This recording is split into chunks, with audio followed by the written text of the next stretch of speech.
Picture a serpent coiled in on itself, its tail in its jaws, forming a perfect circle that never ends. This ancient image might feel eerie or profound. A snake eating its own tail, looping forever. It's not just a spooky symbol. It's called the Ouroboros, a word from Greek meaning tail eater. People have drawn it for thousands of years to show how beginnings and endings are connected. For example, archaeologists found an Ouroboros in King Tutankhamun's tomb, dating back to the 14th century BCE. There, it surrounds the sun god Ra, hinting that even gods go through endless cycles of rebirth. So what does this mean? At its heart, the Ouroboros is about cycles, life, death, and rebirth coming full circle. Cultures around the world saw the snake shed its skin and think, hey, old is new again. In myths, this loop suggests that every ending is really a beginning.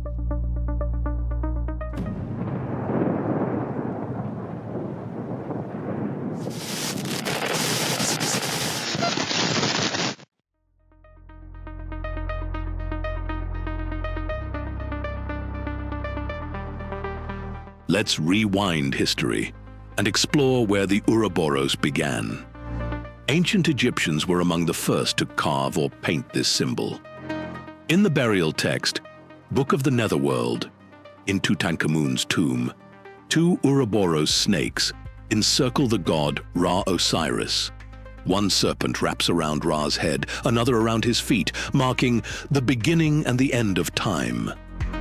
Egyptians often used snake gods to protect Ra during his nightly journey through the underworld. The Ouroboros here shows time itself as a circle. The sun dies each night and is reborn each morning. It also hinted that the universe, like a snake, could renew itself. Later, Egyptian scrolls describe it as heavy as the earth and slippery as water, renewing itself each year and implying all things return to resolve themselves. One Egyptian sage, or Apollo, wrote about it symbolizing the universe's cycle of renewal. This idea of an endless cycle didn't stay in Egypt. It slithered into Greece and Rome too. Ancient Greek magicians and later Roman writers borrowed the Ouroboros image. By 4th century CE, a scholar named Servius noted that a snake eating its tail represented the cycle of the year. In old Greek alchemy and philosophy, they sometimes described the Ouroboros in mystical terms. One famous alchemical drawing from a 3rd century Alexandria text shows an Ouroboros around the phrase hen to pan, which means the all is one. In other words, everything in the universe is connected in one continuous loop. And it doesn't stop with Mediterranean cultures. In Norse mythology, there's the world serpent, Jörmungandr. As legends say, Jörmungandr grew so huge that it encircled the entire earth and held its tail in its mouth. When the thunder god Thor wrestles this serpent, it shows the tension of natural cycles, life and death, chaos and order.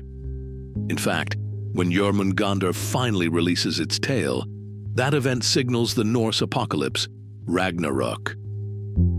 In South American folklore, some tribes believe giant anacondas form a ring around the world's edge.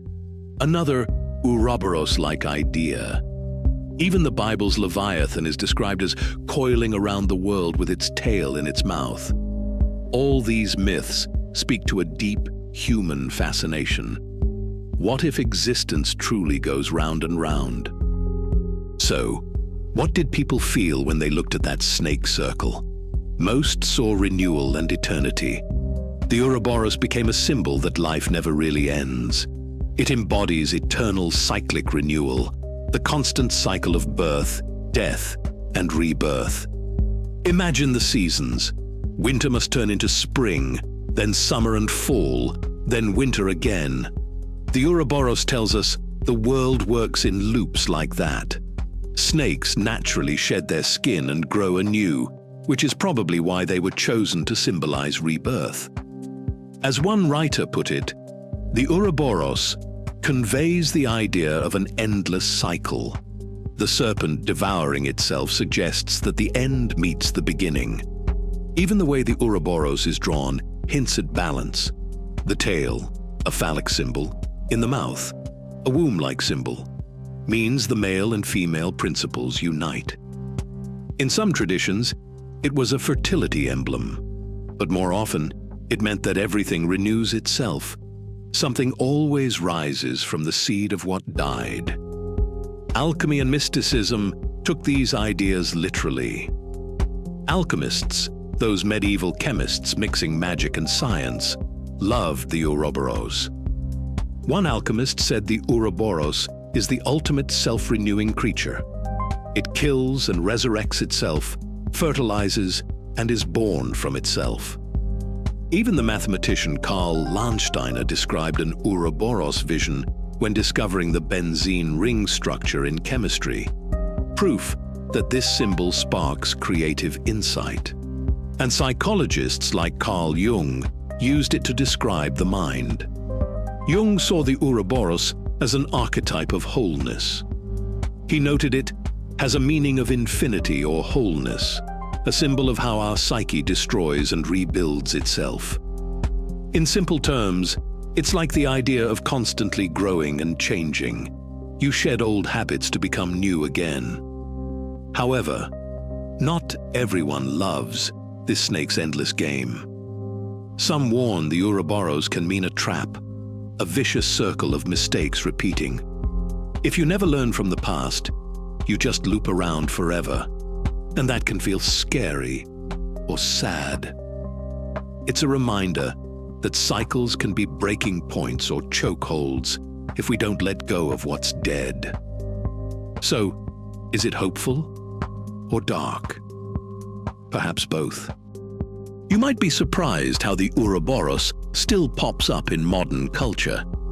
It's not just ancient history anymore. For starters, nature itself occasionally imitates the myth.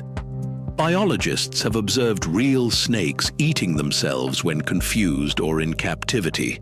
This nasty and rare behavior shows life literally consuming itself, much like the symbol. In books and movies, the Ouroboros often means never-ending stories or magic. Famously, The Never-Ending Story, film 1984 by Ende, features a medallion called Auryn, made of two Ouroboros snakes, one black, one white, biting each other's tails. It glows with power and actually lets the hero change the story, a very literal take on eternity and the power of imagination. In comics or games, evil rings or secret societies sometimes use the Ouroboros to hint at dark magic or hidden knowledge. Even logos and tattoos borrow it to show forever or wholeness. Some New Age or spiritual folks see Ouroboros in crystals or meditation.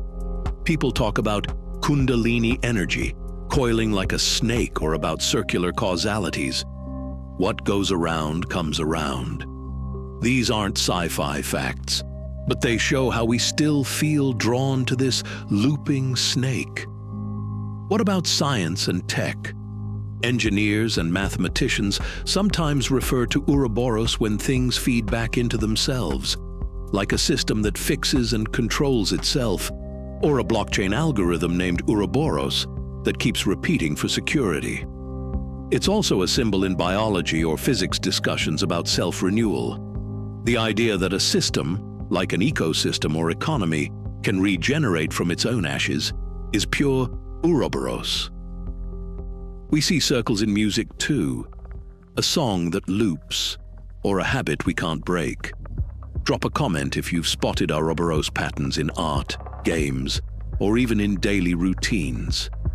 Tell us, what's a movie or book you know that loops around? Here's the takeaway. The Ouroboros is a weird, powerful idea that taps into two big human loves: mystery and order. It's mysterious because it asks us to imagine time and life as loops rather than lines. Is the universe a spiral coil, not a straight march? It's orderly because it reminds us that after chaos comes renewal. Even the darkest night gives way to dawn one way or another. Across cultures and ages, no one settled on a single meaning. The Ouroboros can be life-affirming. Every end has a new start. Or a cautionary tale. Beware circular traps. As we've seen, philosophers and psychologists have even written big books about it. But you don't have to be a scholar to enjoy its story. Maybe it's enough to see that humans always loved drawing the same snake-eating tail picture over and over to make sense of something bigger than ourselves. The Ouroboros whispers to us from tomb walls, from library pages, from the stars. It says, you are part of a cycle. What goes out, comes in. What does it whisper to you? Are we truly moving forward, or simply circling around? Until next time, keep questioning, keep searching, beyond the structure of what you know.